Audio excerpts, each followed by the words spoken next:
ಯಾಕಂದ್ರೆ ನನಗೆ ರಾಜಕೀಯ ತುಂಬಾ ದೂರ. ಆಮೇಲೆ ನನಗೆಲ್ಲ ಸ್ನೇಹಿತರೆ, ನಾನು ಯಾರು ದೂರ ಮಾಡ್ಲಿ ಹೇಳಿ ನೋಡೋಣ. ಆಮೇಲೆ ಇವು ಕಚ್ಚಾಡೋದು ಗಿಚ್ಚಾಡೋದೆಲ್ಲ ನನಗೆ ಇಷ್ಟ ಆಗಲ್ಲ. ಯಾಕೆ ನಮಗೆ ಬೇಕು ರಾಜಕೀಯ? ಕಲಾವಿದನಾಗಿ ನಾನು ಒಬ್ಬ ಬಡ ಕುಟುಂಬದಲ್ಲಿ ಹುಟ್ಟಿ ಒಬ್ಬ ಕಲಾವಿದನಾಗಿ ಇವತ್ತು ದೇವರು ನನಗೆ ಬೇಕಾದಷ್ಟು ಕೊಟ್ಟಿದ್ದಾನೆ. ನಾನು ನಿಮ್ಮನ್ನ ರಿಕ್ವೆಸ್ಟ್ ಮಾಡ್ಕೊಂಡು, ಅಂದ್ರೆ ಅವ್ರ ಫ್ಯಾನ್ಸ್ ಖುಷಿ ಆಗುತ್ತೆ ಅಂತ ಹೇಳಿದ್ರೆ ಅದನ್ನ ದಯವಿಟ್ಟು ವಿಷ್ಣು ಸರ್ ಅಭಿಮಾನಿಗಳಿಗೆ ಹೇಳಿ ಸರ್. ಅದು ಫೋಟೋ ಚಾಚು ನಾನು ಹೊಡೆದ್ರೆ ನಾನು ಮೈಸೂರಿಗೆ ಓಡಾಡೋಕ್ಕಾಗತ್ತಾ? ನೀನು ಮಾಡು, ನಾನು ಏನಾದರೂ ನಾನು ನೋಡ್ಕೊಳ್ತೀನಿ. ನನ್ನ ಫ್ಯಾನ್ಸ್ ಹತ್ರ ನಾನು ರಿಕ್ವೆಸ್ಟ್ ಮಾಡ್ಕೊತೀನಿ, ನಿನ್ನ ಡ್ಯೂಟಿ ಮಾಡು.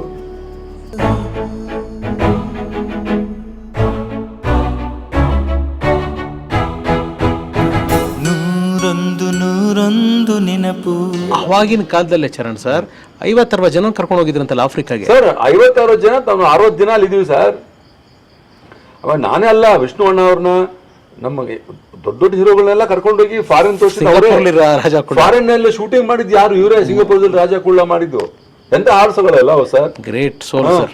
ನಮ್ಮೂರು ಮೈಸೂರು, ಸಿಂಗಾಪುರ್ಲಿ ರಾಜಕುಳ್ಳಲ್ಲಿ ನೆನ್ನೆಗೆ ನಾಳೆಗೆ ಮತ್ತೆ ಸ್ನೇಹ ಪ್ರೀತಿ ನನ್ನ ಉಸಿರು ಒಂದಕ್ಕಿಂತ ಬೆಳ್ಳಿಯ ಬಾರೋ ಕುಳ್ಳರ ನೋಡಿ. ಅದನ್ನ ನೋಡ್ಬಿಟ್ಟೆ ನಾವು ದ್ವಾರಕೇಶನ್ ಅವ್ರು ಹಾಕಿರೋ ಬೇಸ ಇವತ್ತು ರವಿಚಂದ್ರನ್ ಅವರು ಒಳ್ಳೊಳ್ಳೆ ಪಿಕ್ಚರ್ಗಳು ಮಾಡಿದ್ರು, ನಮ್ಮ ಉಪೇಂದ್ರ ಮಾಡಿದ್ರು. ಅಂದ್ರೆ ಪ್ಯಾನ್ ಇಂಡಿಯಾ ಸಿನಿಮಾಗಳು ಇಂಡಿಯಾ ಹಿಂದಿ ಮತ್ತೆ ಕನ್ನಡದ ನಾನು ಹೀರೋ, ತಮಿಳು ತೆಲುಗು ಅಲ್ಲಿ ಸುರೇಶ್ ಹೀರೋ. ಅವಾಗಿನ ಕಾಲದಲ್ಲಿ 4 language, 4 shorts is to take. ನಿಮ್ ಸಾಂಗ್ ಸೂಪರ್ ಹಿಟ್ ಅಲ್ಲ ಸರ್? ಶೀಲಾ ಏನ್ ಎಷ್ಟು ಜನ ಹುಡುಗಿರುಗಳಿಗೆ ನಿದ್ದೆಯಲ್ಲಿ ನಿದ್ದೆಗೆಡಿಸಿದ್ರು ನೀವು. ತುಂಬಾ ಡ್ರೀಮ್ ಬಾಯ್ ಆಗ್ಬಿಟ್ಟಿದ್ರಿ.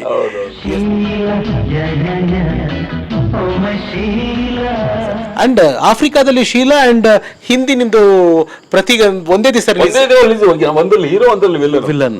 ಸೂಪರ್ ಹಿಟ್ ಆಯ್ತು. ಇದು ಪರವಾಗಿಲ್ಲ, ಇದು ಒಳ್ಳೆ ಚೆನ್ನಾಗಿ ಹೋಯ್ತು. ಅದೆಲ್ಲ ಹೇಳ್ತಾರಲ್ಲ, ಬಂದೇ ಒಂದೇ ಸಲ ಬಂದ್ಬಿಡುತ್ತೆ. ಎಸ್. ಅಂಡ್ ಚೆನ್ನೈಯಲ್ಲಿ ಯಾವಾಗ್ಲೂ ಒಂದು ಮನೆ, ಒಂದು ಸೂರು ಅನ್ನೋದು ತುಂಬಾ ಇಂಪಾರ್ಟೆಂಟ್ ಆಗುತ್ತೆ. ಚೆನ್ನೈಯಲ್ಲಿ ನೀವು ಮನೆ ಮಾಡ್ಬೇಕಾದ್ರೆ ನಮ್ಮ ಕರುಣಾನಿಧಿ ಸಾಹೇಬ್ರು ಅವ್ರ ಮನೇನ ನಿಮ್ಗೆ ಇದ್ ಮಾಡಿದ್ರಂತೆ. ನಿಮ್ಮ ಮೊದಲನೇ ಸಿನಿಮಾಗೆ ಅವರು ರೈಟರ್ ಆಗಿ ಕೆಲಸ ಮಾಡಿದ್ರಂತೆ. ಶಿವಾಜಿ ಗಣೇಶರು ಆದ್ಮೇಲೆ ರೈಟರ್ ಅಂತ ಫಸ್ಟ್ ಶಿವಾಜಿ ಗಣೇಶ್ವರ್ ಪಿಕ್ಚರ್ ಬರೆದಿದ್ರು ತಮಿಳಲ್ಲಿ. ಆಮೇಲೆ ನನಗೆ ನನ್ನ ಪಿಕ್ಚರ್ಗೆ, ಅಂದ್ರೆ ಎಸ್ ಎಸ್ ಚಂದ್ರಶೇಖರ್ ಪಿಕ್ಚರ್ಗೆ, ಫಸ್ಟ್ ಪಿಕ್ಚರ್ಗೆ, ನನ್ನ ಫಸ್ಟ್ ತಮಿಳು ಪಿಕ್ಚರ್ಗೆ ಅವ್ರು ವಸನ ಇದ್ದವರು. ಅವಾಗ CM ಆಗಿದ್ರ ಸರ್? ಇದ್ರು, CM ಆಗಿದ್ರು. CM ಆದಾಗಲೂ ಸ್ಕ್ರಿಪ್ಟ್ ಬರ್ತಿದ್ರು. ಅವ್ರು ಸಿನಿಮಾ ಹುಚ್ಚವ್ರಿಗೆ ಒಳ್ಳೊಳ್ಳೆ ಸ್ಕ್ರಿಪ್ಟ್ ಬರೆಯೋರು, ಕತೆ ಹೇಳ್ಬಿಟ್ರೆ ಡೈಲಾಗ್ ಬರೆದು ಕೊಟ್ಬಿಡೋರು. ಸೊ ಹಂಗೆ ಅದು ನನಗೆ ಅಲ್ಲಿ ಅವಾಗ ಮದುವೆ ಬೇರೆ ಆಗಿತ್ತು, ಹೊಸದಾಗಿ ಮನೆ ಬೇಕಾಗಿತ್ತು ನನಗೆ. ಆವಾಗ ನಮ್ಮ ಚಂದ್ರಶೇಖರ್ SSC ಹೇಳಿದ್ರು. ನಾನು ಕೇಳಿದೆ, ಮನೆ ಬೇಕಲ್ಲ, ಏನು ಮಾಡೋದು, ತೊಗೋಬೇಕಂತ ಹೇಳಿದೆ ಅಂತ. ಆವಾಗ ಸ್ವಲ್ಪ ದುಡ್ಡೆಲ್ಲ ಸೇರಿಸಿಟ್ಕೊಂಡಿದ್ದೆ. ಯಾಕೆ ನಮ್ಮ CM ಹತ್ರ ಹೋಗಿ ಕೊಡ್ತಾರೆ ಅಂದ್ಬಿಟ್ರು. ಹೋಗಿ ಮನೆ ಹೋದ್ರೆ ಅವರು ದೊಡ್ಡ ಮಗ ಇದ್ದಾರೆ, ಅವ್ರದ್ದೇ ಕೊಡ್ತಾರೆ ಅಂತ ಹೇಳ್ಬಿಟ್ರು. ಕೊಡ್ತಾರೆ ಅಂತ ಹೇಳಿ ಕೀನು ಕೊಟ್ಬಿಟ್ರು. ಹೋಗಿ ನೋಡು, ಇಷ್ಟ ಆದ್ರೆ ತೊಗೊಂಡ್ಬಿಡು ಅಂತ ಹೇಳ್ಬಿಟ್ಟು ತೊಗೊಂಡ್ಬಿಟ್ಟು ನಾನು ಶೂಟಿಂಗ್ ಬ್ಯುಸಿ ಆಗಿಬಿಟ್ಟೆ. ಒಂದು 25,000 ತೊಗೊಂಡೋಗಿದ್ದೆ. ಬೇಡ ಆಮೇಲೆ ನೋಡೋಣ ಹೋಗು ಅಂತ ಹೇಳಿದ್ರು. ಹೋಗಿಬಿಟ್ಟು ನೋಡಿದ್ರೆ ಆಮೇಲೆ ಪಿಕ್ಚರು ಮುಗಿಸ್ಬಿಟ್ಟು ಎಲ್ಲ ಕೊಟ್ಟೆ, ಎಲ್ಲ ಶೂಟಿಂಗ್ ಮುಗಿತು, ಎಲ್ಲ ಮುಗಿತು. ನಾನು ಬೇರೆ ಶೂಟಿಂಗ್ ಹೋಗ್ತಾ ಇದ್ದೀನಿ. 1 ವಾರ ಬಿಟ್ಬಿಟ್ಟು ನಾನು ಹೆಂಡತಿ ಹೆಸರಿಗೆ ಪೇಪರ್ ಬಂತು, ಮನೆ ರಿಜಿಸ್ಟರ್ ಆಗಿದೆ ಅಂತ. ಗ್ರೇಟ್. ಅವರೆಲ್ಲ ಅಳಗಿರಿ ಅವ್ರ ಮನೆ ಅದು. ಆಕ್ಚುಲಿ ಅವ್ರ ಮಗ, ದೊಡ್ಡ ಮಗ ಅಳಗಿರಿ ಮಧುರೈಲಿ ಇರ್ತಾರೆ. ಅಳಗಿರಿ ಮನೆ ನನಗೆ ಕೊಟ್ಟರು. ನಾವು ಅಲ್ಲೇ ಇದ್ವಿ, ನಮ್ಮ ಮಕ್ಕಳೆಲ್ಲ ಆಲ್ಮೋಸ್ಟ್ ಅಲ್ಲೇ ಹುಟ್ಟಿದ್ದಾರೆ. ಸೊ ಅಲ್ಲಿಂದ ಮತ್ತೆ ಬೇರೆ ಈಗ ಮನೆ ಸರ್ ಅದು ಈಗ ಮನೆ ಈಗಿದೆ ಸಮುದ್ರ. ಅದು ಸ್ವಲ್ಪ ಸ್ಕೂಲ್ಗೆ ಬಾಡಿಗೆ ಕೊಟ್ಟಿದ್ದೀವಿ. ಬಾಡಿಗೆ ಕೊಟ್ಟು ರೆಂಟ್ ಮಾಡಿದ್ರೆ ಸಮುದ್ರದ ಹತ್ರ ಈಗ ಮನೆ ತಗೊಂಡಿದ್ದೀನಿ ECR ರೋಡ್ ಅಲ್ಲಿ. ನಮ್ಮ ಇಂದಿರಾ ಮೇಡಮ್ ಅವರು ಅಲ್ಲೇ ECR ಹತ್ರ ಇರೋದು. Yes sir. ಸೊ ಲೈಫ್ ಹೀಗೆ ನಡೀತಾ ಇದೆ ಚರಣ್ ಸರ್ಗೆ. ಸಿಕ್ಕಾಪಟ್ಟೆ ಬಿಸಿ ಆದ್ರೆ ನಮ್ಮ ಕನ್ನಡದಲ್ಲಿ ತುಂಬಾ ಗ್ಯಾಪ್, ಒಂದು 7-8 ವರ್ಷ ಗ್ಯಾಪ್ ಆಗೋಯ್ತು ನಿಮ್ಗೆ. ಅಂದ್ರೆ ಬೇರೆ ಲ್ಯಾಂಗ್ವೇಜ್ ಗಳಲ್ಲಿ ಬಿಸಿ ಆಗಿದ್ರು. ಇದ್ರ ಮಧ್ಯೆ ಅಮಿತಾಬ್ ಬಚ್ಚನ್ ಪಿಕ್ಚರ್ ಮಿಸ್ ಆಯ್ತು ಅಂತ ಸರ್ ನಿಮಗೆ? ಗುದಾಗವ ಮಿಸ್ ಆಯ್ತು ನನಗೆ, ಡ್ಯಾನಿ ಡ್ಯಾಂಜೋಬಾ ಅದು ಮಿಸ್ ಆಯ್ತು. ಅಂಡ್ ರಜನಿ ಸರ್ ಜೊತೆ ಪಣಕಾರನಲ್ಲಿ ಮಾಡಿದ್ರಿ. ಭಾಷಾ ಅಂತೂ ಅಲ್ಟಿಮೇಟ್. ಆ ಕ್ಯಾರೆಕ್ಟರ್ ನಿಮ್ದಲ್ಲ ಸರ್? ಅಯ್ಯೋ ನಂದೆಲ್ಲ, ಅನ್ವರ್ ಭಾಷಾ. ಹೌದು, ಸೂಪರ್ ಅದು. ಸೊ ಆ ಒಂದು memory sir, Rajini sir, Kamal sir ಅವರು ಗ್ರೇಟ್ ಸರ್. ಅವರು ನನಗೆ ರಜನಿ ಸರ್ ಅವರು ಅವ್ರ ಜೊತೆ ಎಷ್ಟು ಪಿಕ್ಚರ್ ಮಾಡಿದ್ರು ನನಗೆ ಗೊತ್ತಿರೋದು, ಎಲ್ಲ ಮಾಡಿದಾರೆ, ಸೂಪರ್ ಹಿಟ್ಟು. ಸೊ ಇವತ್ತು ನನಗೆ ನಿಮ್ ಜೊತೆ ಕನ್ನಡ ಮಾತಾಡ್ತಾರೆ, ಮರಾಠಿ ಮಾತಾಡ್ತಾರೆ, ಕನ್ನಡನೇ ಮಾತಾಡೋದು ಜಾಸ್ತಿ. ಅದು ಇವತ್ತು ನಾನು ಅವ್ರು ಏನಾದ್ರು ಸ್ವಲ್ಪ ನನಗೇನಾದ್ರು ಮಾತಾಡ್ಬೇಕಂದ್ರೆ ಫೋನ್ ಮಾಡ್ತೀನಿ. ಫೋನ್ ಮಾಡಿದ್ರೆ ಸುಬ್ಬಯ್ಯ ಇದ್ದಾರೆ ಅವ್ರ ಮ್ಯಾನೇಜರು, ಅವರು ಹೇಳ್ತಾರೆ ಬಿಜಿ ಇದ್ದಾರೆ, ಫ್ರೀ ಇದ್ದಾರೆ ಅಂತ. ಇದು ಅವರೇ ಮಾಡ್ತಾರೆ. ಕೆಲವೊಂದ್ಸರಿ ಅವರೇ ಲೈನ್ ಹಾಕೊಡು ಅಂತ ಹೇಳ್ತಾರೆ, ಮಾತಾಡ್ತಾರೆ. ಅಂದ್ರೆ ಆ ನಂಟು ಇನ್ನು ನಾವು ಎಲ್ಲಿ ಕೆಡಿಸ್ಕೊಂಡಿಲ್ಲ, ಚೆನ್ನಾಗಿದ್ದೀವಿ. ನೀವು ಯಾರು ಹತ್ರನೂ ಯಾವ ಹೋಗಲ್ಲ, ಅದು ಯಾರ ಮನೆಗೂ ಹೋಗಲ್ಲ, ತೊಂದರೆ ಕೊಡಲ್ಲ.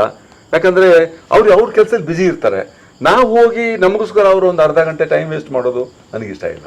ಸರಿ, ಇವಾಗ ಮೇಡಮ್ನ ಮದುವೆ ಆದ್ರಿ, ಮಕ್ಳು ಎಷ್ಟು ಜನ ಸರ್? ಮಕ್ಕಳು 3 ಜನ, ಒಂದು ಹೆಣ್ಣು, ಮೊಮ್ಮಗ ಇದ್ದಾನೆ, ಸರ್ ಹೇಳಕ್ಕಾಗಲ್ಲ ಸರ್, ಪುನಾದಲ್ಲಿದ್ದಾರೆ. ಆಮೇಲೆ ದೊಡ್ಡ ಮಗ ಹೀರೋ, ಚಿಕ್ಕ ಮಗ ಪೈಲಟ್, ಅವನು ಈಗ ಹೀರೋ ಮಾಡ್ತಾ ಇದ್ದಾನೆ. ಇದ್ರ ಮಧ್ಯದಲ್ಲಿ ಡೈರೆಕ್ಷನ್ ಒಂದು ಮಾಡಿದ್ರಿ ಅಲ್ಲ ಚರಣ್ ಸರ್? ಈಗ ಇವನ್ ಮಾಡಿದೀನಿ, ಈಗ ಕುಪ್ಪನ್ ಅಂತ ಹೇಳ್ಬಿಟ್ಟು ಚಿಕ್ಕ ಮಗ ಹೀರೋ ನಾನು ಮಾಡಿದೀನಿ. ರಿಲೀಸ್ ಮಾಡ್ಬೇಕು, ಎಲೆಕ್ಷನ್ಗೋಸ್ಕರ ಸ್ವಲ್ಪ ಮುಂದೆ ಹಾಕಿದ್ದೀನಿ. ಓಕೆ, ನಮ್ಮ ಕನ್ನಡದಲ್ಲಿ ಯಾವಾಗ ಡೈರೆಕ್ಟ್ ಮಾಡ್ತೀರಾ ಸರ್? ಮಾಡ್ಬೇಕು ಸರ್, ಇಲ್ಲಿ ಮಾಡ್ಬೇಕು, ಒಂದು ಕಥೆ ಇದೆ, ಮಾಡ್ಬೇಕು, ಮಾಡಿ ಸರ್. ಯಾಕಂದ್ರೆ ಅದು ದೊಡ್ಡ ಮಗನಿಗೆ ಹಾಕೊಂಡು ಮಾಡೋಣ ಅಂತ ಇದ್ದೀನಿ.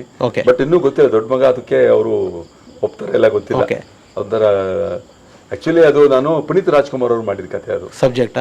ಓಕೆ, ಅದನ್ನ ಅದು ಕ್ಲಾಸಿಕಲ್ ಪ್ಲಸ್ ಒಂದು ಮರ್ಡರ್ ಮಿಸ್ಟ್ರಿ, ಅದು ಅದನ್ನ ಮಾಡಿದ್ದೀನಿ. ಅದು ಪುನೀತ್ ಅವ್ರಿಗೆ ಅಂಬರೀಷ್ ಅಣ್ಣನ ಮಾಡಿದ್ದು ಕಥೆ ಅವಾಗ. ಆಮೇಲೆ ಪುನೀತ್ ಅವ್ರ ಥರ ಲಾಸ್ಟ್ ಅವ್ರು ಸಾಯಕ್ಕೊಂದು 6 ಮಂತ್ ಮೊದಲು ನಾನು ಕಂಠೀರವಲ್ಲಿ ಶೂಟಿಂಗ್ ಹೋಗಿದ್ದೆ, ಅಲ್ಲಿ ಸಿಕ್ಕಿದ್ರು, ಮಾತಾಡಿದೆ, ಇದು ಹೇಳಿದೆ ಕಥೆ ಒಂದು ಇದೆ ಮಾಡಬೇಕಲ್ಲ ಅಂದೆ. ನೀವು ಫ್ರೀ ಆಗಿ ನಾವು ಕೂತ್ಕೊಂಡು ಮಾತಾಡೋಣ ಅಂದರು. ಬಟ್ ಅವ್ರಿಗೆ ಇಷ್ಟ ಆಯ್ತು ಮಾರಕ್ಕೆ, ಸೊ ಅದು ಹಂಗೆ ಹೋಯ್ತು.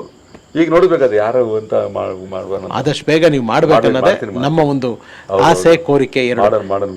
ಎಸ್ ಚರಣ್ ಸರ್, ಇಷ್ಟೆಲ್ಲ ನಾವು ಮಾತಾಡ್ತಿರ್ಬೇಕಾದ್ರೆ ಮಧ್ಯದಲ್ಲಿ ಇನ್ನೊಂದು ನಿಮ್ಮ ಜೀವನದ, ಅಂದ್ರೆ ನಿಮ್ಮ ಜೀವನದ ಪ್ರಮುಖ ಹಂತಗಳನ್ನ ನಾನು ಮಾತಾಡ್ಕೊಂಡು ಹೋಗ್ತಾ ಇದ್ದೀನಿ. ಒಂದು ಸತಿ ನಿಮಗೆ ಇಲ್ಲೇ ದೊಡ್ಡ ಹತ್ರ ಎಲ್ಲ ಇರ್ಬೇಕಾದ್ರೆ ಬಂಗಾರಪ್ಪ ಸಾಹೇಬ್ರು ಒಂದು ಪ್ರೀತಿಯ ರಾಜಕೀಯಕ್ಕೆ ಒಂದು ಆಹ್ವಾನ ಕೊಡ್ತಾರೆ. ನನಗೆ ಅದು 20 ವರ್ಷ ಹಿಂದೆ, ಅಂದ್ರೆ ಇಲ್ಲೇ ಅಲ್ಲಿ ಇಲ್ಲೊಂದು 8 ಎಕರೆ ಜನ ಪಕ್ಕದಲ್ಲಿ ಹಾರೋಹಳ್ಳಿ ಹತ್ರ, ಅಲ್ಲಿ ಇರ್ಬೇಕಾದ್ರೆ ಅವರು ಗಂಡಿಗನಹಳ್ಳಿ ಕೃಷ್ಣಪ್ಪ ಅವರು ಅಲ್ಲಿದ್ದಾರೆ, ಅವ್ರ ಮನೆಗೆಲ್ಲ ಊಟಕ್ಕೆ ಹೋಗ್ತಾ ಇರ್ತೀನಿ. ಪತಿಯವರಂತೆ ಅವ್ರ ಮಗ, ನಂಗೆ ತುಂಬ ಆತ್ಮೀಯರು. ನಾವೆಲ್ಲ ಒಂದು ಅಮ್ಮ ಏನೇ ಅಡುಗೆ ಮಾಡಿದ್ರು ನಮಗೆಲ್ಲ ಊಟ ಕರೆಸಿ ಮಾಡಿಸ್ತಾರೆ. ಅಪ್ಪಾಜಿನೂ ಅಷ್ಟೇ, ಕೃಷ್ಣಪ್ಪ, ಅದು ಗಂಡಿಗೆ ಕೃಷ್ಣಪ್ಪ ಅವರು. ಚರಣ ಇದ್ದರೆ ಕರಿಯಪ್ಪ ಪತಿ ಅಂತ ಕರೆಸ್ಬಿಡೋರು. ಬೆಳಗ್ಗೆ ಹೋಗಿ ತಿಂಡಿ ಅಲ್ಲಿ ಮನೆಯಲ್ಲೇ, ವೆಜ್ಜು ನಾನ್ ವೆಜ್ ಎಲ್ಲ. ಸೊ ಹಂಗಿರ್ಬೇಕಾದ್ರೆ ಒಂದಿನ ಬಂಗಾರಪ್ಪ ಅವರು ಆ ಕಡೆ ಬಂದರೆ ಈ ಥರ ಚರಣ ತೋಟ ಇದೆ ರೀ ಅಂತ ಹೇಳ್ತಾ ಯಾರೋ ತೋರಿಸಿದ್ದಾರೆ, ಈ ಥರ ಅವ್ರು ಅಪ್ಪಿ ಏನೋ ಯಾರೋ ತೋರಿಸಿದ್ರೆ, ಇದಾರೆ ನೋಡಪ್ಪ ಅಂದರೆ ನನಗೆ ಹಂಗೆ ಊರಲ್ಲಿ ಹಾರೋಳ್ಳಿ ಕೇಳ್ಕೊಂಬಿಟ್ಟು ಇದಾರೆ ಅಂದ ತಕ್ಷಣ ಅವ್ರು ಕಾರ್ ತೊಗೊಂಬಂದ್ರು ಒಳಗಡೆ. ನಾನು ಬೆಳಗ್ಗೆನೇ ಬಂದುಬಿಟ್ರು 11-11ವರೆಗೆ. ನನಗೆ ರಾಜಕೀಯದವರು ನಮ್ಮ ಇದಕ್ಕೆ ಬರೋಕ್ಕೆ ಸಾಧ್ಯನೇ ಇಲ್ವಲ್ಲ ಅಂತೇಳ್ಬಿಟ್ಟು ಬಂದಮೇಲೆ ಕರ್ಸಿ ಮೇಲೆ ಕೂರಿಸ್ಬಿಟ್ಟು ಮಜ್ಜಿಗೆ ಗಿಜ್ಜಿಗೆ ಎಲ್ಲ ಕೊಟ್ಟು ಮಾತಾಡಿದೆ. ಕಾಫಿ ಗೀಫಿ ಎಲ್ಲ ಕೊಟ್ವಿ, ಎಲ್ಲ ಕೊಡಿದ್ರು. ಚರಣಜಪ್ಪ ನೋಡು, ಈ ಥರ ನೀನು ರಾಜಕೀಯಕ್ಕೆ ಬರ್ತೀನಿ ಅಂದರೆ ಬೆಳಗಾಂ ಕಡೆ ನಿನಗೆ ಒಳ್ಳೆಯ ಹೆಸರಿದೆ ನೋಡು, ಆದರೆ ಬರ್ತೀನಿ ಅಂದರೆ ಹೇಳು, ನಮ್ಮ ಕಡೆಯಿಂದ ಏನು ಬೇಕೋ ನಾವು ಸಹಾಯ ಮಾಡ್ತೀವಿ ಅಂದರು. ನಾನು ಹೇಳಿದೆ, ಅಪ್ಪಾಜಿ ನಾನು ಎಲ್ಲ ಲ್ಯಾಂಗ್ವೇಜ್ ಮಾಡ್ತಾಯಿದ್ದೀನಿ, ನನಗೆ ಎಲ್ಲ ಭಾಷೆಯಲ್ಲೂ ನಾನು ಮಾಡ್ತಾಯಿದ್ದೀನಿ. ಅದು ಅಲ್ಲದೆ ಎಲ್ಲರೂ ನನ್ನ ಸ್ನೇಹಿತರೆ, ಕಾಂಗ್ರೆಸ್ ಅವರು, BJP ಅವರು, ಅವರು ಇವರು, ನಮ್ಮ ಕುಮಾರಸ್ವಾಮಿ ಅವ್ರು, ಕುಮಾರಣ್ಣ ಅವಾಗ ಅವ್ರಿಗೆ ಪ್ರೊಡ್ಯೂಸರ್ ಅವರು ಅವಾಗ. ಸೊ ಇದೆಲ್ಲ ಇತ್ತು ಅವಾಗ ಇನ್ನೂ ಪ್ರೊಡ್ಯೂಸರ್ ಆಗಿರಲಿಲ್ಲ ಅವರು. ಸೊ ಎಲ್ಲ ಪಿಕ್ಚರ್ಗಳೆಲ್ಲ ನಾನು ಎಲ್ಲ ಭಾಷೆಯಲ್ಲಿ ಮಾಡ್ತಾಯಿದ್ದೀನಿ, ನನ್ನ ಕೈಯಿಂದ ಆಗಲ್ಲ ಅನಿಸುತ್ತೆ ಅಂತಂದೆ. ತುಂಬ ಒಂಥರ ಅಂದರು, ನೋಡು ನಾನೀಗ ನಾನು ನಂಬರ್ ಕೊಡ್ತೀನಿ, ಆ ನಂಬರ್ ಮಾಡ್ಕೋ. ಲ್ಯಾಂಡ್ಲೈನ್ ನಂಬರ್ ಕೊಟ್ಟಿದ್ರು. ಯಾವತ್ತಂತ ಹೇಳು, ಒಂದು ವಾರದಲ್ಲಿ ಹೇಳು, ನನಗೇನು ಸಪೋರ್ಟ್ ಬೇಕು ನಾನು ಮಾಡ್ತೀನಿ ಅಂತ ಹೇಳಿದ್ರು. ಅಪ್ಪಾಜಿ ನಾನು ಮಾಡ್ತೀನಿ ಅಪ್ಪಾಜಿ ಅಂತ ಹೇಳಿದೆ. ಅದೊಂದು ನನ್ನ ಭಾಗ್ಯ. ನಾನು ಅದನ್ನ ನನ್ನ ಕಾಕೆ ನಮ್ಮ ಕೈಯಿಂದ ಆಗಲ್ಲ. ಹೌದು, ಯಾಕಂದ್ರೆ ಫ್ರೀ ಬರ್ಡ್ ಸರ್ ನಾನು. ಕರೆಕ್ಟ್. ನನಗೆ ಅದೊಂದು ವಿಷಯ ಗೊತ್ತಾಯ್ತು, ತಾವು ಚೆನ್ನೈನಲ್ಲಿ ಜಯಲಲಿತಾ ಅಮ್ಮ ಹೋಗಕ್ಕಾಗಲಿಲ್ಲ, ನೀವು ಮಾಡ್ಲಿಲ್ವಂತಲ್ಲ? ಮಾಡಲಿಲ್ಲ. ನನಗೆ ರಾಜಕೀಯ ತುಂಬಾ ದೂರ. ಆಮೇಲೆ ನನಗೆಲ್ಲ ಸ್ನೇಹಿತರೆ, ನಾನು ಯಾರು ದೂರ ಮಾಡಲಿ ಹೇಳಿ ನೋಡೋಣ. ಆಮೇಲೆ ಇವು ಗಿಚ್ಚಾಡೋದೆಲ್ಲ ನನಗೆ ಇಷ್ಟ ಆಗಲ್ಲ. ಯಾಕೆ ನಮಗೆ ಬೇಕು ರಾಜಕೀಯ? ಕಲಾವಿದನಾಗಿ ನಾನು ಒಬ್ಬ ಬಡ ಕುಟುಂಬದಲ್ಲಿ ಹುಟ್ಟಿ ಒಬ್ಬ ಕಲಾವಿದನಾಗಿ ಇವತ್ತು ದೇವರು ನನಗೆ ಬೇಕಾದಷ್ಟು ಕೊಟ್ಟಿದ್ದಾನೆ, ಹೆಸರು ಕೊಟ್ಟಿದ್ದಾನೆ. 4 ಜನ ಗುರ್ತಿಸ್ತಾರೆ, 10 ಜನರಲ್ಲಿ ಇಬ್ಬರಾದ್ರೂ ನನ್ನ ಗುರ್ತಿಸ್ಬಿಟ್ಟು ಚರಣರಾಜ್ ನೋಡು ಅಂತಾರೆ. ಅದು ಸಾಕು ನನಗೆ. ಈ ಜನ್ಮಕ್ಕೆ ನಾನು ಮಾಡಿರೋ ಸಾಧನೆ ಇದು ಸಾಕು ಅಂತ ಅನ್ಸುತ್ತೆ. ಎಸ್ ಚರಣ್ ಸರ್, ಇನ್ನು ಎಲ್ಲಾ ಕಲಾವಿದರ ಜೊತೆಗೂ ನೀವು ಸಾಕಷ್ಟು ಜನ ಮಾಡಿದ್ರ. ಅಂದ್ರೆ ದಿಗ್ಗಜರು ಅಂತ ನಾವೇನ್ ಹೇಳ್ತೀವಿ, ಅಂದ್ರೆ ಧೀಮಂತ ನಟರು. ಒಂದು ನಮ್ಮ ಅಣ್ಣವರು, ಅಲ್ಲ ಬೇರೆ ಬೇರೆ ಲ್ಯಾಂಗ್ವೇಜ್ ಅಲ್ಲಿ NTR ಅವರು, ಅಮಿತಾಬ್ ಬಚ್ಚನ್ ಅವರು, ಇವ್ರು 3 ಜನ ಜೊತೆನೂ ನಿಮ್ಗೆ ಮಿಸ್ ಆಯ್ತು, ಆಕ್ಟ್ ಮಾಡೋದಕ್ಕಾಗ್ಲಿಲ್ಲ. ಇಲ್ಲಿ ಅಣ್ಣವ್ರ ಜೊತೆ ಮಾಡ್ಬೇಕಾದ್ರೆ ನನಗೆ ಡೇಟ್ ಪ್ರಾಬ್ಲಮ್ ಆಯ್ತು. ಆಮೇಲೆ ಅಲ್ಲಿ NT ರಾಮಾರಾವ್ ಜೊತೆ ಮಾಡ್ಬೇಕಾದ್ರೆ ಅಲ್ಲೂ ಡೇಟ್ ಪ್ರಾಬ್ಲಮ್ ಆಯ್ತು. ಆಮೇಲೆ ಅಮಿತಾಬ್ ಬಚ್ಚನ್ ಜೊತೆ ಖುದಾಗವಾ ಮಾಡಬೇಕಾದ್ರೆ ಅಮಿತಾಬ್ ಬಚ್ಚನ್ ಅವರು ನನ್ನ ಪಾಸ್ಪೋರ್ಟ್ ಹೋಗ್ಬಿಟ್ಟಿತ್ತು 40 ದಿವಸಕ್ಕೆ ರಷ್ಯಾಗೆ. ಅದು ಮುಕುಲ್ ಆನಂದ್ ಡೈರೆಕ್ಟ್ರು.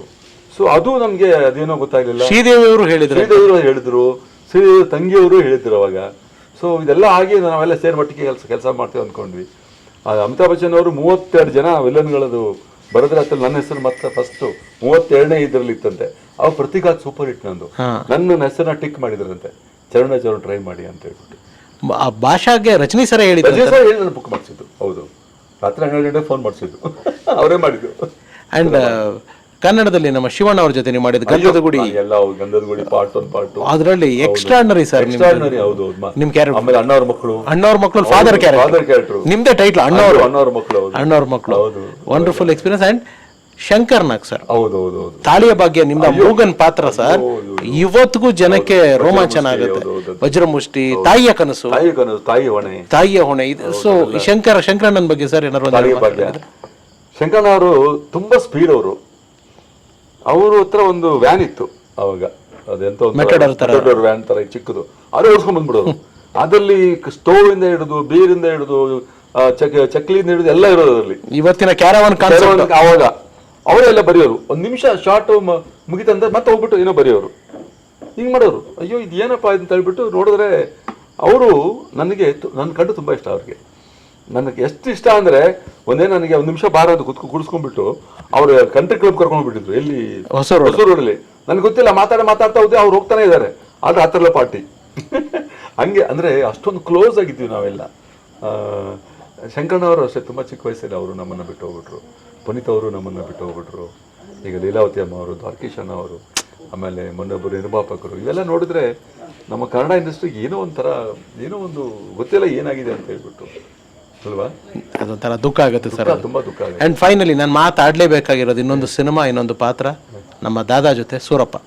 ಅಯ್ಯೋ ಹೆಂಗಿತ್ತು ಸರ್ ವಿಷ್ಣು ಸರ್ ಜೊತೆ ಅನುಭವ? ಯಾಕೆಂದ್ರೆ ಅದರಲ್ಲಿ ಆ ಕಟೌಟ್, ಆ ಸ್ಟ್ಯಾಚ್ಯೂ ಹೊಡೆಯೋದು ಅವೆಲ್ಲ ಸರ್, ಆ ಸೀನ್ ಮಾಡ್ಬೇಕಾದ್ರೆ ನನಗೆ ಫಸ್ಟ್ ನಾನು ನಾಗಣ್ಣನ ಕೇಳಿದೆ, ರೀ ವಿಷ್ಣು ದಾದಾದು ಕಟೌಟ್ ಹೊಡೆದ್ರೆ ನಮಗೆ ಸುಮ್ಮನೆ ಪ್ರಾಬ್ಲಮ್ ಆಗುತ್ತೆ ರೀ. ಈ ಕ್ಯಾಮ್ರಾ ಆಫ್ ಆದಾಗ ನನ್ನ ಹತ್ರ ಒಂದು ವಿಷಯ ಶೇರ್ ಮಾಡಿದ್ರಿ.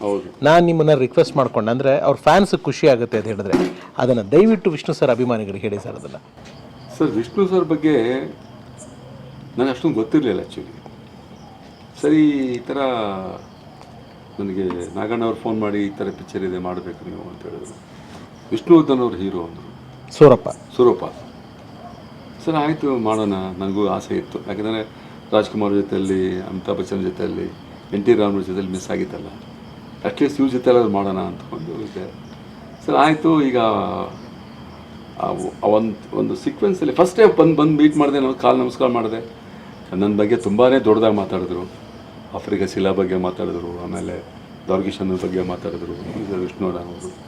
ಸೊ ಆ ಥರ ಒಂದು ಒಳ್ಳೆ ಪಾಸಿಟಿವ್ ಗಿವ್ ಆ್ಯಂಡ್ ಟೇಕ್ ಅವ್ರ ಹತ್ರ. ಒಂಚೂರು ನೆಗೆಟಿವ್ ಇರ್ತಾ ಇರಲಿಲ್ಲ ಅವ್ರ ಹತ್ರ. ಆಮೇಲೆ ಅವ್ರಿಗೆ ಏನು ಬೇಕೋ ಅದೇ ಮಾತಾಡೋರು ವಿನ ಇನ್ನೊಬ್ಬರ ಬಗ್ಗೆ ಏನೂ ಮಾತಾಡ್ತಾ ಇರಲಿಲ್ಲ. ವಿಷ್ಣುವರ್ಧನ್ ಅವ್ರ ಬಗ್ಗೆ ಒಂದು ದೊಡ್ಡ ವಿಷಯ ಏನಂದರೆ, ಅವರು ಆಗಲೇ ಸೂರಪ್ಪ ಟೈಮಲ್ಲಿ ಅವರು ಸ್ವಲ್ಪ ದೇವರ ಮೇಲೆ ಜಾಸ್ತಿ ಇದಾಗಿದ್ದರು, ಆಧ್ಯಾತ್ಮಕ ಜಾಸ್ತಿ ಆಗಿದ್ದರು. ದೇವರ ಪ್ರಾರ್ಥನೆಗಳು ಅವ್ರು ಮಾತಾಡ್ಬೇಕಾದ್ರೆ ಒಂದು ಒಂದು ಒಂದು ಅರ್ಥಗರ್ಭಿತವಾಗಿ ಮಾತಾಡೋರು. ನಮಗೆ ಹೆದರಿಕೆ ಆಗೋದು, ಯಾಕಂದರೆ ನಾವೆಲ್ಲ ಈ ಚಿಲ್ಲರೆಗಳ ಥರ, ನಾನು ಗುರುದತ್ತು ಎಲ್ಲ ಪಿಕ್ಚರ್ ಮಾಡಿದ್ವಲ್ಲ, ಇಬ್ಬರು ಒಂಥರ ಚಿಲ್ಲರೆಗಳು, ಜೋಕ್ ಮಾಡ್ಕೊಂಡು ಹುಡುಗಿಯರು ರೇಗಿಸ್ಕೊಂಡು ಸುಮ್ಮನೆ ರೇಗಿಸೋದು, ತಮಾಷೆ ಮಾಡ್ಕೊಂಡು. ಸೊ ಅವರಾದರೆ ಕೂತಿರೋರು, ಗಂಭೀರ ಕೂತಿರೋರು. ಅವತ್ತೊಂದು ದಿನ ಸ್ಟ್ಯಾಚ್ಯೂ ಹೊಡಿಬೇಕು ಪಿಕ್ಚರಲ್ಲಿ, ಅದಿದೆ, ನಾವು ಹೊಡಿಬೇಕು. ನನಗೆ ಡಯಲಾಗು, ವಿಷ್ಣುವಣ್ಣನಿಗೆ ಡಯಲಾಗ್ ಇಲ್ಲ. ಸುಮ್ಮನೆ ನಿಂತ್ಕೊಂಡಿರ್ತಾರೆ, ಊರು ಜನ ಎಲ್ಲ ಓ ಅಂತಾರೆ, ಸುಮ್ಮನೆ ಇರಿ ಅವ್ರು ಏನು ಮಾಡ್ತಾರೆ ಮಾಡಲಿ ಅಂತ ಹೇಳ್ತಾರೆ. ಎಲ್ಲ ಜನ ಸುಮ್ಮನೆ ಇರ್ತಾರೆ. ನಾನು ಒಬ್ಬನೇ ಬರ್ತೀನಿ, ಬಂದು ಹೊಡಿಬೇಕು. ನಾಗಣ್ಣ ಬಂದರು. ಸರಿ, ಕ್ಯಾಮ್ರಾ ಎಲ್ಲ ಒಂದೇ ಶಾಟು, ಒಂದು 350-400 ಅಡಿ ಮಾಡಬೇಕಾದ್ರೆ ನಾನು ನಾಗಣ್ಣನ ಕರೆದೆ. ನಾಗಣ್ಣ ಹೇಳಿ ಎಲ್ಲ ವಿಷ್ಣು ದಾದ ಅದು ಫೋಟೋ ಸ್ಟ್ಯಾಚ್ಯೂ ನಾನು ಹೊಡೆದ್ರೆ ನಾನು ಮೈಸೂರಲ್ಲಿ ಓಡಾಡೋಕ್ಕಾಗತ್ತಾ, ಕರ್ನಾಟಕದಲ್ಲಿ ಓಡಾಡೋಕ್ಕಾಗತ್ತಾ ಅಂದರೆ, ಇಲ್ಲ ಅದೇನಿಲ್ಲ, ನಾನು ರಾತ್ರಿಯೆಲ್ಲ ಮಾತಾಡಿದ್ದೀನಿ ಅಂತ. ಅಷ್ಟರಲ್ಲಿ ವಿಷ್ಣುವಣ್ಣ ಬಂದುಬಿಟ್ರು. ಅಲ್ಲಿಗೆ ದೂಲು ಕುತ್ಕೊಂಡಿದ್ರು ಅವರು ಒಂದು ಮರದ ಕೆಳಗಡೆ. ಅವೆಲ್ಲ ಕ್ಯಾರವಣೆ ಇರಲಿಲ್ವಲ್ಲ. ಬಂದು ಏನು ನಗಣ್ಣ ವಾಟ್ಸ್ ಪ್ರಾಬ್ಲಮ್ ಅಂದರು. ನನಗೆ ಈ ಥರ ಚರಣ್ ಹಿಂಗೆ ಅಂತ ಇದ್ದಾರೆ. ಇಲ್ಲ ಮರಿ, ನೀವು ಆ್ಯಕ್ಟಿಂಗ್ ಮಾಡ್ತಾಯಿದ್ದೀನಿ, ನಾನು ಆ್ಯಕ್ಟ್ ಮಾಡ್ತಾಯಿದ್ದೀನಿ, ನಿಜವಾಗ್ಲೂ ನೀನು ನನಗೆ ಹೊಡೆದಿಲ್ವಲ್ಲ, ನಿಜವಾಗ್ಲೂ ನನ್ನ ಮೂರ್ತಿ ನಿಂತು ಮಾಡಿಲ್ವಲ್ಲ. So you are a great actor, ನಿನ್ನ ಕೆಲಸ ನೀನು ಮಾಡು. ಅವರು ನನ್ನ ಫ್ಯಾನ್ಸು, ಬಟ್ ನೀನು ಒಳ್ಳೇದು ಮಾಡ್ತಾಯಿದ್ದೆ, ಕೆಟ್ಟದ್ದು ಮಾಡ್ತಾಯಿಲ್ಲ. ಇನ್ನೊಬ್ಬರ ಮಾತನ್ನ ಕೇಳಿಬಿಟ್ಟು ಬಂದು ಈ ಥರ ಮಾಡ್ತಾಯಿದ್ದೀಯಾ, ನನಗೆ ನೀನು ಮಾಡು, ನಾನು ಏನಾದರೂ ನಾನು ನೋಡ್ಕೊಳ್ತೀನಿ. ನನ್ನ ಫ್ಯಾನ್ಸ್ ಹತ್ರ ನಾನು ರಿಕ್ವೆಸ್ಟ್ ಮಾಡ್ಕೊತೀನಿ, ನಿನ್ನ ಡ್ಯೂಟಿ ಮಾಡು ಅಂದರು. ಹೊಡೆದು ಸರ್ ಹಾಕ್ಕೊಂಡು ಡೈಲಾಗು ಹೊಡೆದು ಅದೆಲ್ಲ ಬಡ್ದು ಬಂದು ವಿಷ್ಣು ಸರ್ ಮುಂದ್ಗಡೆ ಬಂದು ಬೈದ್ಬಿಟ್ಟು ಅವ್ರನ್ನ ಅದನ್ನು ಕೆಳಗಡೆ ಬಿಸಾಕಿ ಹೋಗ್ತೀನಿ. ಎಲ್ಲ ಕ್ಲಾಪ್ಸು.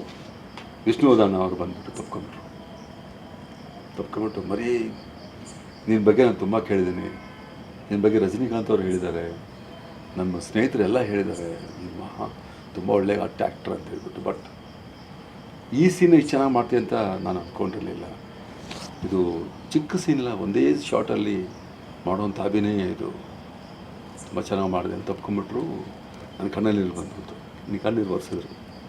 ಇಲ್ಲ ಅದೆಲ್ಲ ಏನಿಲ್ಲ, ಚೆನ್ನಾಗಿ ಮಾಡಿ. ಆ್ಯಂಡ್ ನೀವು ಕೂಡ ಸಂಭಾವನೆ ವಿಷಯ ಏನು ಮಾತಾಡಲಿಲ್ಲ ಅಂತ ವಿಷ್ಣು ಸರ್ ಪಿಕ್ಚರ್ ಅಂದ ತಕ್ಷಣ? ಇಲ್ಲ, ನಾನು ಏನು ಮಾತಾಡಲಿಲ್ಲ, ನಾನು ಡಿಮ್ಯಾಂಡೇ ಮಾಡಲಿಲ್ಲ. ನಾಗನ್ನ ಹೇಳಿದ್ರು ನಿಮ್ಗೆ ಎಷ್ಟು ಬೇಕು ಹೇಳಿ ಕೊಡ್ತೀವಿ ಅಂತ. ಹೇಳಿದೆ ರೀ ಅದೆಲ್ಲ ಆಮೇಲೆ ರೀ, ನಾನು ಈ ಥರ ಯಾರು ನನಗೆ ಇಷ್ಟಪಟ್ಟು ನಾನು ಆ್ಯಕ್ಟ್ ಮಾಡ್ತಾಯಿದ್ದೀನಿ ವಿಷ್ಣು ಅಣ್ಣ ಜೊತೆಯಲ್ಲಿ. ನನಗೆ ಮಾಡಬೇಕು ಅಂತಿದೆ, ನನಗೆ ದುಡ್ಡಿಲ್ಲಿ ಮುಖ್ಯ ಇಲ್ಲ, ನನಗೆ ಅವ್ರ ಜೊತೆ ವರ್ಕ್ ಮಾಡಬೇಕು ಅಂತ ಹೇಳಿದೆ. ಸೊ ಅದು ತುಂಬಾ ಒಂಥರ ಖುಷಿ ಕೊಡ್ತಾರೆ, ಮರೆಯಲಾಗದ ಅನುಭವ ಅದು ಒಂಥರ. ಆಮೇಲೆ ಮೈಸೂರಲ್ಲಿ ನಾವು ಇದ್ದಷ್ಟು ದಿನ ನಾನು, ವಿಷ್ಣು ಅಣ್ಣ, ನಮ್ಮ ಗುರುದತ್ತು ಎಲ್ಲರೂ ಬಂದುಬಿಟ್ಟು ಒಂದೇ ದಿನ ಗಲಾಟೆ. ಅಲ್ಲಿ ಸ್ವಲ್ಪ ಜೂನಿಯರ್ ಆರ್ಟಿಸ್ಟ್ ಬರಲ್ಲ ಇರೋರು, ಸುಮ್ಮನೆ ರೇಗಿಸೋದು ಅಷ್ಟೇ, ಬೇರೆ ಏನಿಲ್ಲ. ವಿಷ್ಣು ಅಣ್ಣ ಅವರು ಅಷ್ಟೇ, ಅವರು ತುಂಬ ಫ್ರೆಂಡ್ಲಿ ಆಗಿರೋರು ನನ್ನ ಹತ್ರ. ಫ್ಯಾಂಟಾಸ್ಟಿಕ್. ಆಮೇಲೆ ಅವರು ಏನೇ ಆದರೂ ಅವ್ರು ನನಗೆ ಓಪನ್ ಆಗಿ ಹೇಳೋರು, ಅದನ್ನು ಮಾತಾಡೋರು. ಮತ್ತೆ 2-3 ಪಿಕ್ಚರ್ ಕೇಳಿದ್ರು, ನಾನು ಡೇಟ್ ಇರಲಿಲ್ಲ, ಅವನ್ನ ಮಾಡೋಕ್ಕಾಗಲಿಲ್ಲ. ಸೊ ಅದೊಂದು ನನಗೆ ಕಳೆದುಕೊಂಡ ಒಂದು ಭಾಗ್ಯ. 85-86 ತಮಿಳ್ನಾಡಲ್ಲಿ ನಡೆದಿರೋ ಕತೆ ಅದು, ಪೇಪರೆಲ್ಲ ಬಂದಿತ್ತು ಅವಾಗ. ಗಂಡ ಹೆಂಡತಿ 2 ಮಕ್ಕಳು ನಡೆಯೋ ಕತೆ. ಅದನ್ನು ಮಾಡಬೇಕು ಅಂತ ತುಂಬಾ ಆತುರವಾಗಿದ್ದೀನಿ. ಅದು ಕನ್ನಡ ಆ್ಯಂಡ್ ತಮಿಳು ಮಾಡೋಣ ಅಂತ ಯೋಚನೆ ಮಾಡ್ತಾಯಿದ್ದೀನಿ.